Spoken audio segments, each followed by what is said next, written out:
আসসালামু আলাইকুম প্রিয় শিক্ষার্থীরা, বৃত্তের পরিধি এবং ক্ষেত্রফল নির্ণয় শেখাবো খুবই সহজভাবে মাত্র 3 থেকে 4 মিনিটের এই ভিডিওতে।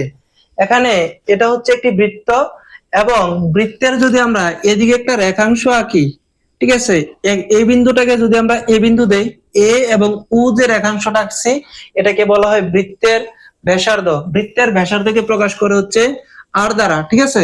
যদি এ থেকে উ এর দূরত্ব হয় 5 মিটার, তাহলে বৃত্তের ব্যাসার্ধ হচ্ছে 5 মিটার, ঠিক আছে। তাহলে আমরা লিখতে পারি আর সমান সমান হচ্ছে 5 মিটার।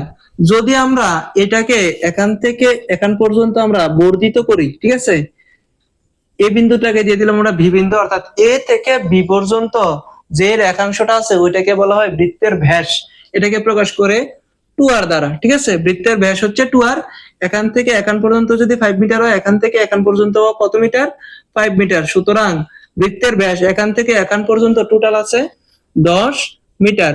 অর্থাৎ বৃত্তের ব্যাস হচ্ছে ব্যাসার্ধের দ্বিগুণ এবং বৃত্তের ব্যাসার্ধের অর্ধেক হচ্ছে বৃত্তের ব্যাসের অর্ধেক হচ্ছে বৃত্তের ব্যাসার্ধ, ঠিক আছে।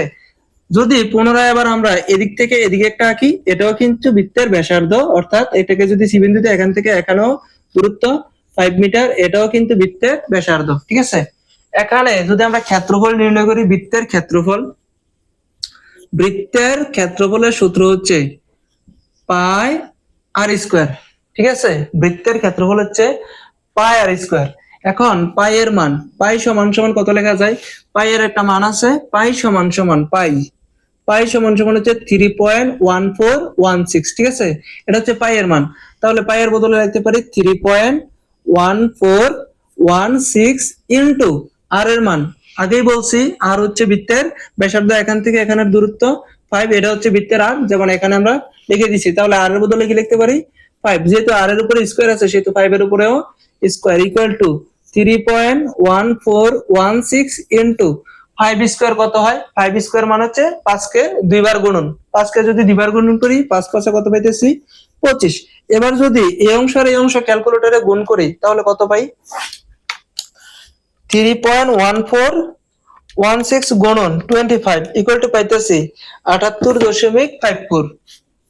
78.54।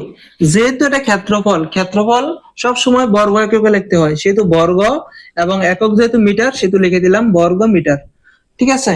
ক্ষেত্রফল। এবার যদি আমরা বৃত্তের পরিধির কথা চিন্তা করি, পরিধি মানে কি? পরিধি মানে হচ্ছে এই যে বৃত্তটা, যদি আমরা এখান থেকে ধরে ফিতা দিয়ে মাপা শুরু করে আবার এখান পর্যন্ত এনে আবার এই পর্যন্ত আসি, তাহলে এখান থেকে এই পর্যন্ত ঘুরে আনার যে দূরত্বটা ওইটা হচ্ছে পরিধি। কেমন?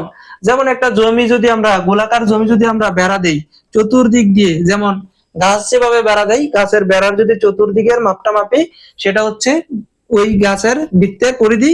আর এখানে বৃত্তের পরিধি বলতে সম্পূর্ণ রাউন্ডের দৈর্ঘ্য কত, এটাই হচ্ছে বৃত্তের পরিধি। এখন যদি আমি বৃত্তের পরিধি নির্ণয় করি তাহলে কি পাইতেছি? পরিধি, বৃত্তের পরিধিকে প্রকাশ করায় 2 পাই আর, ঠিক আছে। পরিধির সূত্র হচ্ছে 2 পাই আর। তাহলে 2 ইনটু, যেহেতু গুণ অবস্থায় আছে ইনটু দিলাম, পাই এর মান কত?